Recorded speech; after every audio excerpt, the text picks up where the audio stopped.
ஒரு பொய் அவன் வாழ்க்கையை முழுவதும் மாற்றியது. ஒரு சிறிய கிராமத்தில் அருண் என்ற இளைஞன் வாழ்ந்து வந்தான்.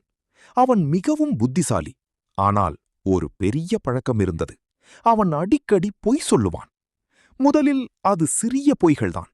நான் வேலை முடிச்சிட்டேன், நான் பணம் கொடுத்துட்டேன், நான் அங்க போயிருக்கல. இப்படி பொய் சொல்லி எளிதாக தப்பித்துக் கொண்டிருந்தான். சில நாட்களில் எல்லாரும் அவன் பேச்சை நம்ப ஆரம்பித்தார்கள். அதனால் அருணுக்கு இன்னும் தைரியம் வந்தது. ஒரு நாள் அவன் நண்பனிடம் பெரிய பொய் சொன்னான். என்னிடம் நிறைய பணம் இருக்கு, நான் உனக்கு உதவுகிறேன் என்று கூறி நண்பனிடமிருந்து பணம் வாங்கினான்.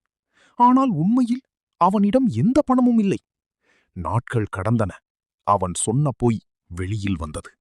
நண்பர்கள் அவனை விட்டு விலகினர். குடும்பத்தினரும் அவனை நம்பவில்லை.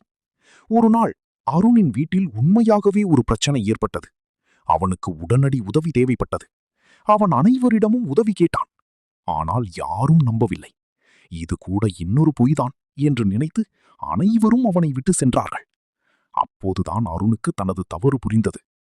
ஒரு பொய் அவனுடைய நம்பிக்கையையும் உறவுகளையும் வாழ்க்கையையும் மெதுவாக அழித்துவிட்டது. அந்த நாளிலிருந்து அவன் எப்போதும் உண்மையே பேச முடிவு செய்தான். நீதி. ஒரு பொய் சில நிமிடங்கள் காப்பாற்றலாம், ஆனால் உண்மைதான் வாழ்க்கையை காப்பாற்றும். வீடியோ பிடிச்சிருந்தால் லைக் பண்ணுங்க, ஷேர் பண்ணுங்க. இன்னும் சப்ஸ்கிரைப் செய்யலனா சப்ஸ்கிரைப் பண்ணிட்டு பக்கத்துல இருக்கும் பெல் ஐகானையும் அழுத்திடுங்க.